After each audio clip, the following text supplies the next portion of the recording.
Este es el primer capítulo de un segmento de Eren Show que tiene como objetivo poder contemplar entrevistas de política con importantes personajes o personeros de nuestro ambiente político.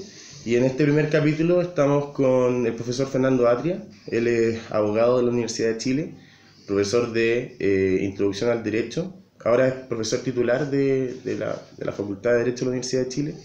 Es conocido también como un abogado constitucionalista y por algunos nombrado uno de los ideólogos del movimiento estudiantil del 2011. Recientemente fue precandidato presidencial por el Partido Socialista desde la corriente de opinión de la izquierda socialista. Antes que nada, le pregunto al profesor si nos permite utilizar su imagen en este video y subirlo a YouTube una vez que se realice, porque no contamos con el documento formal, pero queremos que de igual forma nos dé la autorización para subir este registro. Sí, claro, por supuesto. Perfecto, muchas gracias. Solo una observación, yo soy profesor asociado, no soy profesor titular. No es profesor titular, es profesor asociado. Pero antes tenía una característica diferente. O sea, ahora estoy de jornada completa, desde Exacto, 2015. Exacto. Profesor, lo último que comentaba acerca de su biopic, o de su biografía, de su perfil en Wikipedia, es que fue precandidato presidencial. Y ese proyecto político se vio truncado violentamente cuando el Partido Socialista, en una reunión de su comité central, elige como candidato presidencial a Fernando Guillé y no utiliza el mecanismo de la consulta ciudadana que su candidatura estaba impulsando como mecanismo de validación de la propia candidatura. ¿Cómo se es socialista el día después de que se trunca de esa forma un proyecto con ideas transformadoras y que tenían como pretensión cambiarle el rostro al Partido Socialista? Bueno, lo primero que diría es que fue truncado de un modo abrupto, más que violento. Ya, abrupto entonces. Pero fue abrupto, sí. Y yo creo que fue una pésima decisión. Creo que todavía estamos viendo algunas de las consecuencias de esa decisión. En fin, o sea, mi posición al respecto supongo es suficientemente conocida. Creo que fue un error desde el punto de vista del partido, un error desde el punto de vista de la nueva mayoría, etc. Desde todo punto de vista, haber bajado la consulta ciudadana fue un error. Ahora, nosotros en el Partido Socialista, en la izquierda socialista, sabemos que hay problemas con el Partido Socialista. Somos los más, no sé si los más conscientes, pero muy conscientes de eso. Y lo que creemos es que hay, sin embargo, dentro del Partido Socialista todavía recursos suficientes como para recuperar el Partido Socialista para la izquierda chilena. ¿Cómo se es socialista después de una decisión nefasta del Comité Central? Bueno, diciendo que es una decisión nefasta e intentando actuar de modo de mostrar y de corregir o de recuperar la tradición del Partido Socialista dentro del partido. Es un trabajo o una tarea que nosotros vemos como larga, no es una cuestión que tenga un horizonte temporal de algunos meses. Por lo tanto, que en ese camino vayan algunas de las iniciativas que nosotros impulsamos no sean exitosas, es lo que, bueno, uno esperaría en condiciones en las cuales nos encontramos, que es un partido que sea progresivamente desconectado del proyecto político transformador de izquierda que pertenece a su historia. ¿Y cuáles son las predicciones de la corriente de opinión de izquierda socialista para lo que queda de este año, que es un año que se marca con las elecciones presidenciales y parlamentarias, que se llevan parlamentarios, existen proyectos de parlamentarios de izquierda socialista que traten de mostrar desde el Congreso esa crítica hacia lo que ha sido la pérdida de identidad o de la tradición socialista?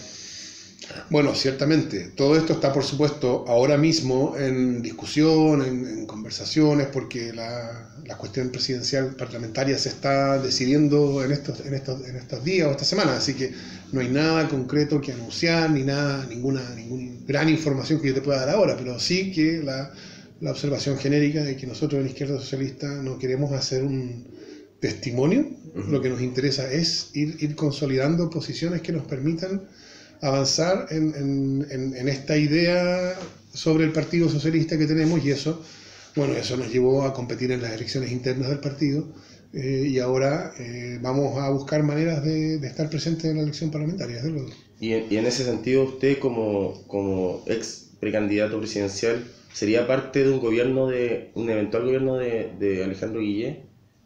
Nosotros creemos que lo que tiene que definir a una política de izquierda, y que sabe ser la política del Partido Socialista, es un proyecto transformador antineoliberal. Eso es lo que es fundamental, creo yo.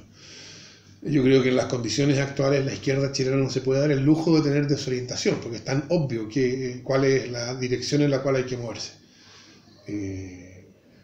Si hubiera un gobierno de Alejandro Guillé que asumiera este proyecto, un proyecto de transformación antineoliberal, por supuesto nosotros estaríamos dispuestos a colaborar en lo que fuera posible, pero no por el solo hecho de... Pero no porque sí. Entonces esta es una cuestión condicional a que este sea el proyecto en definitiva asumido por la candidatura primero y por el gobierno después de Alejandro Guillé. ¿Usted se ve como un ministro, un eventual ministro, un jefe de servicio, un personaje, un actor político de especial confianza del presidente, que contribuye a la consolidación de un programa que, si usted me comenta, en este caso sería de transformador o tendría bases antineoliberales?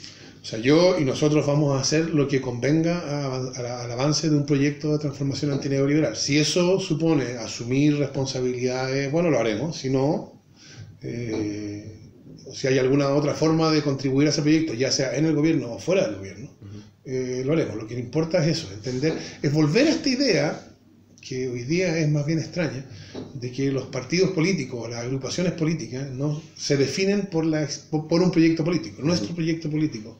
Lo que nosotros creemos que es el proyecto que debe ser asumido por el Partido Socialista primero y por la izquierda chilena en general, es un proyecto de transformación antineoliberal. Y lo que sea conducente y conveniente para el avance de ese proyecto, ahí estaremos nosotros.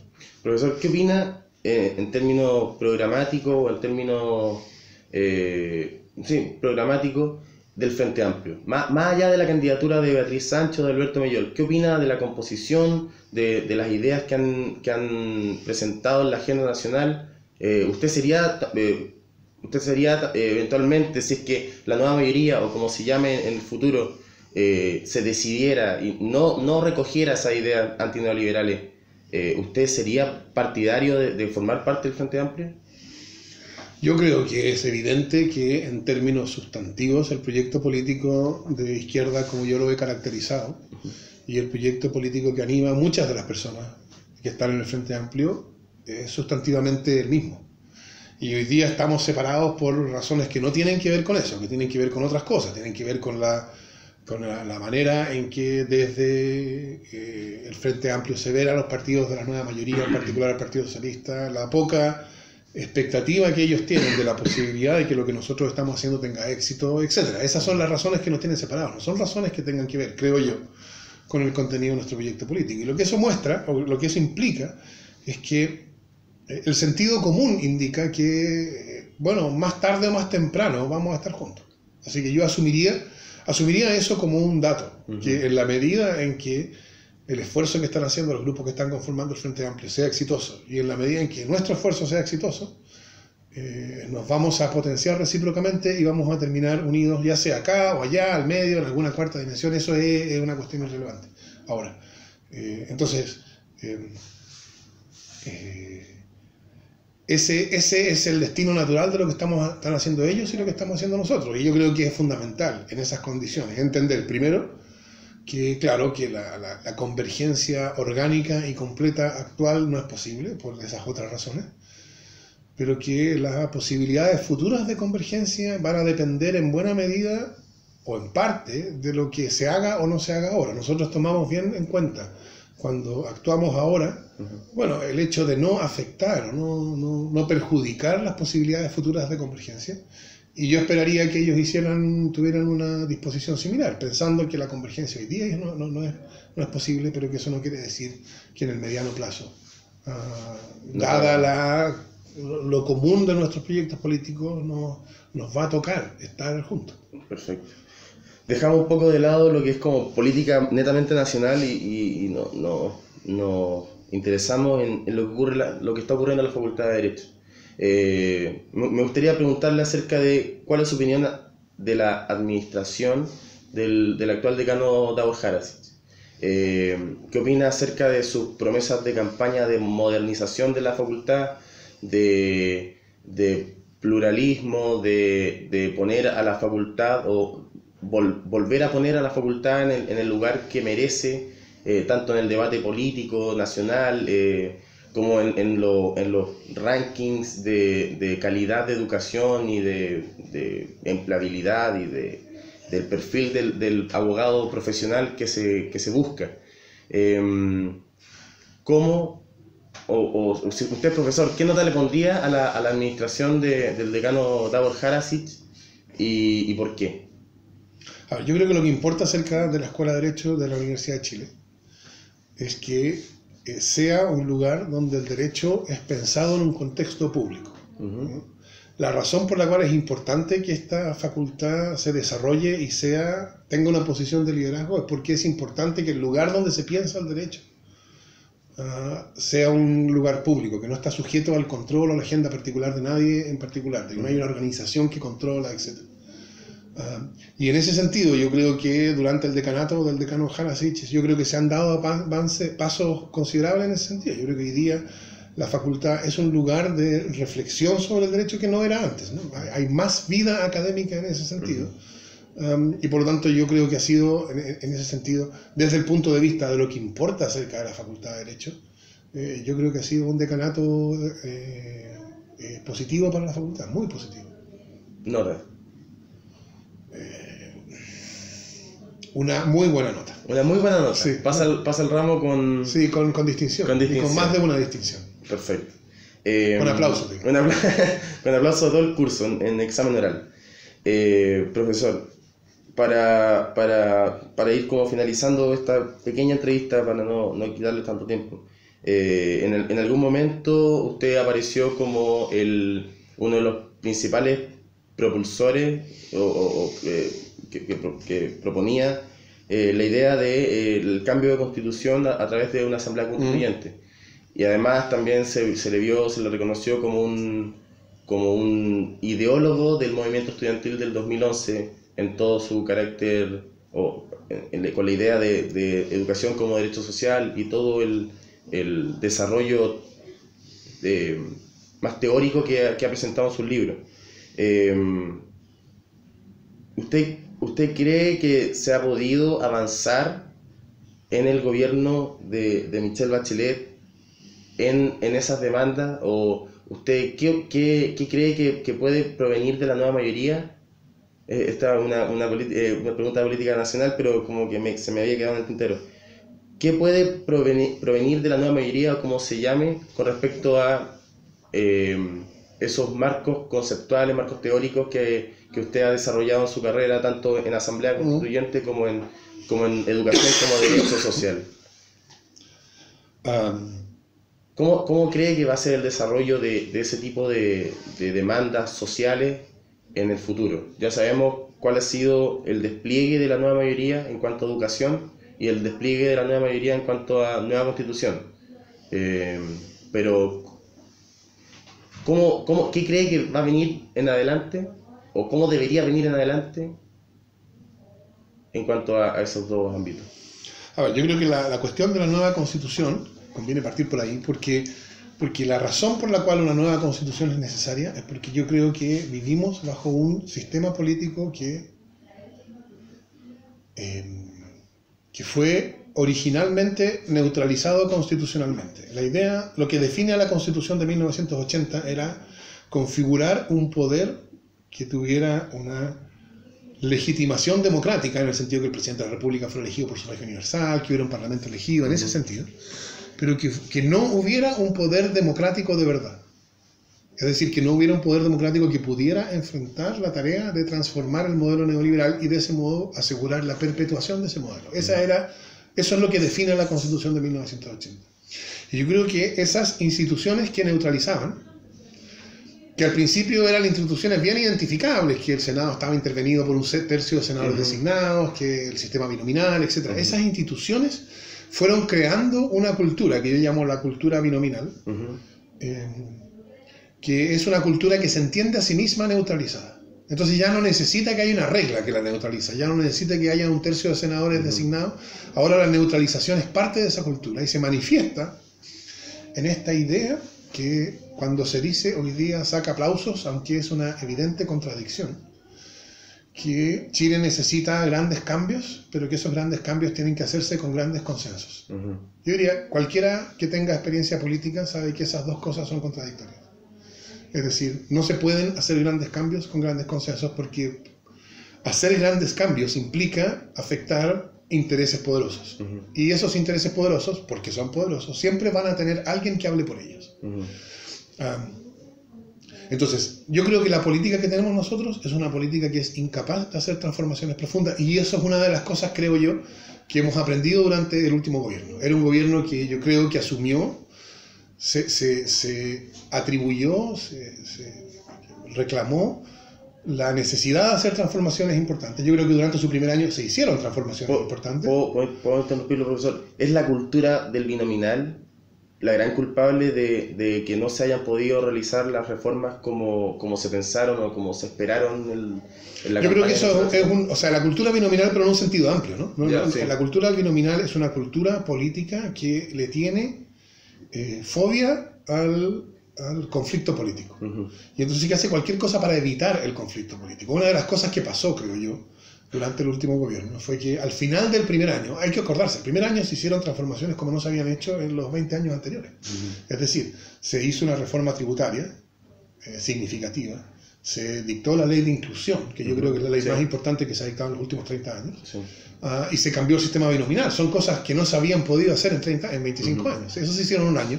Y yo creo que el efecto que produjo ese año, y se notó muy claramente en el segundo año, cuando bajó todo esto del realismo sin renuncia, y esta idea del segundo tiempo, fue que eso no se hacía, eso está mal, eso es impropio. Es impropio hacer transformaciones con la oposición en contra. Claro.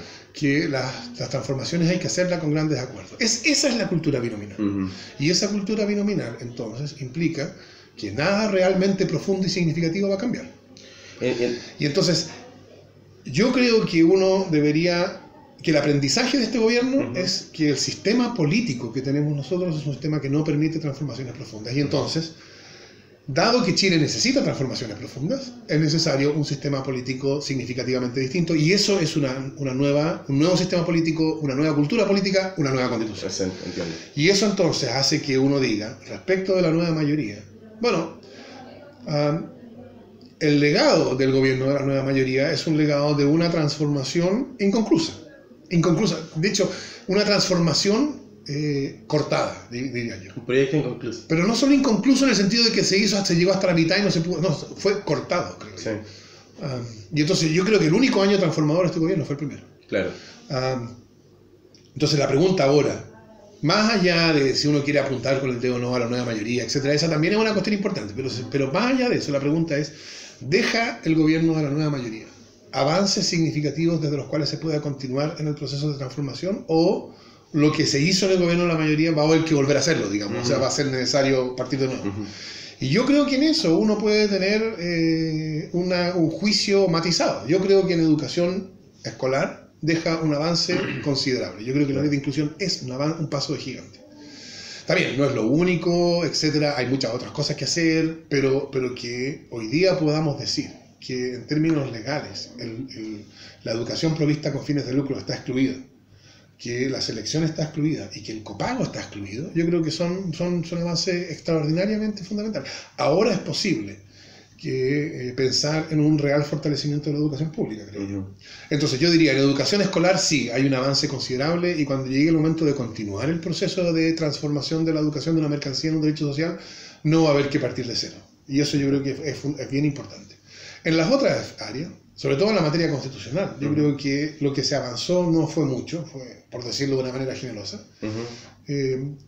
Cuando vuelva a ponerse el tema, lo probable es que haya algo de todo el proceso constituyente que sea útil. Yo creo que es útil, es importante que haya habido un momento de discusión ciudadana, los encuentros locales autoconvocados, los cabildos. Eso deja una experiencia de conversación constitucional que yo creo que iba a ser importante. Pero no creo que mucho más. Yo creo que los proyectos de reforma constitucional que vienen ahora, el capítulo 15, todo esto que se está anunciando, yo creo que ahí no hay...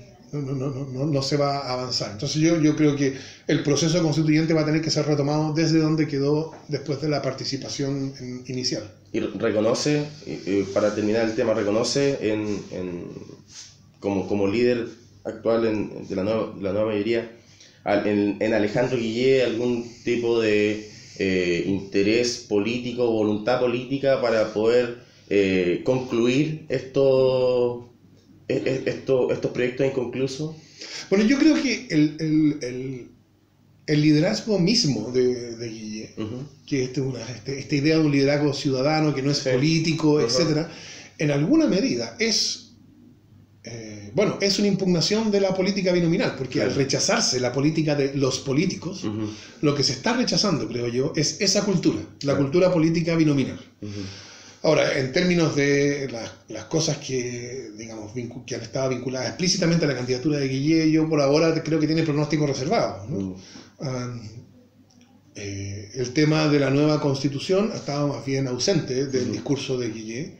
El tema de los derechos sociales también parece como sobrepuesto. La elección de Rosales como su jefe programático, yo creo que no da la señal correcta, pero en fin, supongo yo que eso también es una cuestión que hoy día es materia de un espacio de disputa, y yo creo que en la medida en que la discusión programática entre la nueva mayoría avance, yo esperaría que se fuera perfilando, yo espero que se vaya perfilando un proyecto transformador. Perfecto. Profesor, la última pregunta. ¿Qué cree usted que es la mayor contribución que ha hecho a este país, a esta sociedad, a este mundo, lo que sea? ¿Qué es lo más valioso que ha entregado Fernando Atria en toda su vida, hasta ahora? Bueno, esa no es una pregunta que uno deba responder. No, pero lo que usted cree. Bueno, yo le asigno valor, yo creo que es importante lo que yo he hecho enseñando en la Escuela de Derecho. Esto que tú decías, esto de que yo soy indicado por algunos como el ideólogo del movimiento del 2011, y yo no lo describiría así, por cierto, yo creo que fue un intento, y fue en alguna medida exitoso, de articular, dándole un contenido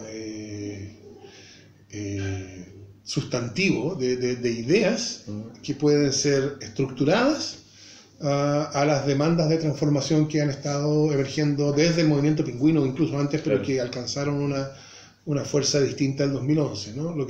La manera en que yo entendí lo que yo intentaba hacer era mostrar que esas demandas no eran simplemente una colección de reclamos, un catálogo de problemas, claro, sino que había una nueva manera de entender lo político, la política, etcétera, que estaba emergiendo, y claro que eso suponía un trabajo de articulación, de construir un discurso que diera cuenta de eso. Y bueno, en alguna medida supongo que eso tuvo algún éxito, y eso yo creo que fue importante. Precisamente porque en la política las demandas aparecen primero como reclamos, pero en un segundo momento esos reclamos tienen que transformarse en una visión, un discurso. Y bueno, yo claro, y yo supondría que lo que yo he hecho hizo alguna contribución en esa dimensión. Perfecto. Pero en todo caso, esa no es una pregunta que uno debe responder. No, pero tenía que hacérsela igual. Profesor, muchas gracias por esta conversación. Esto ha sido la primera entrevista de este segmento, y tuvimos permiso para entrar a la oficina de gran Fernando Atria. Muchas gracias, profesor. Gracias, José Tomás.